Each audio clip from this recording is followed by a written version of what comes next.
Welcome to The Explainer, where we break down some pretty big topics using the original source material. Today, we're diving into one of the most basic human experiences out there: conflict. We're going to trace how it scales from these huge global power struggles right down to the arguments you see blowing up in your social media feed. So let's just jump right in with a question that feels, more relevant than ever. Is our world really more divided than it's ever been? Or are we just watching a super ancient human pattern play out on shiny new digital stages? Well, the sources we're digging into suggest there's a single, really powerful thread that connects all of it. And that thread, well, it's like a fundamental engine driving everything. It's this one core concept that can connect a king's ambition for a throne to, say, a viral social media pylon. It's all about a single theory of rivalry. Okay, it's called mimetic rivalry, and honestly, it's a powerful idea. The theory basically says that we learn what we want by watching other people. We see someone else desiring something, whether it's land or political power or even just social status, and that very act makes us want it too. This imitation of desire is what sets us on a collision course. So here's the great irony in all of this. Conflict doesn't always start because we're so different. A lot of the time, it starts because we're so similar. We get locked into these rivalries not because our values are worlds apart, but because we've accidentally agreed to value the exact same prize. All right, let's really get into this, starting at the biggest scale you can imagine, the one we see in the headlines and in the history books every single day: conflict between entire nations. The source material gives us some classic examples of this mimetic rivalry in action. Just think about Russia's war in Ukraine, or the multiple countries all claiming the South China Sea, or the decades-long Israeli-Palestinian conflict. In every single one of these cases, you have multiple groups desperately wanting the same thing: territory, security, national identity. Even fighting over historical memory is a kind of mimetic battle for the same prize: control over the story we tell ourselves. Okay, let's take it down a level. Let's see how this seam dynamic builds when we bring the focus inward to the conflicts that happen inside a country's own borders. Now, this slide gets at what the source calls noisy politics, basically a situation where political conflict just gets louder and way more confrontational. You can have left-wing populism that targets economic elites or right-wing populism that targets cultural ones. But here's the thing: both sides are competing for the exact same prize: the power to define what the nation is and where it's going. They're locked in the same rivalry, they're just pointing at different enemies to get there. And this internal rivalry, it has a very real, measurable effect.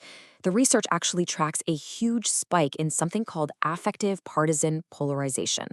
Now, in simple terms, that just means it's not about disagreeing on policy anymore. It's become a growing personal dislike and a deep-seated distrust for anyone on the other political team. It's gotten personal. And this is where it gets dangerous. That growing dislike, it doesn't just stay in the abstract. It fuels real-world divisions. It can make things like racial resentment even worse. And ultimately, it can lead people to challenge the very democratic norms that are supposed to help us work through our differences without tearing everything apart. Okay, so let's zoom in even further. We can see how these big national tensions don't just stay in the halls of power, right? They spill over directly into our communities and onto our streets. And this social mobilization can look like a lot of different things. It can be organized anti-government protests or pro-democracy activism. It might show up as arguments over public space, like the Occupy movement. Or it can escalate into really disruptive and sometimes violent civil unrest. Each one is just a different way for a group to fight for its version of the future. The source material points to these huge, world-changing moments, like the Arab Spring as a prime example. I mean, here you had this massive wave of pro-democracy activism clashing head-on with these powerful anti-democracy forces. It was a conflict that spanned a continent, all over the future of how people are governed. So the crucial point to get here is that when we see these movements, they're often driven by something incredibly deep. There's a quote from the research that says, "These are expressions of violence and pain, linking to disenfranchisement and righteous anger." It's that profound sense of injustice that finally boils over and becomes collective action. And in the most extreme cases, this conflict between the state and a group of its own citizens can escalate to truly horrifying levels.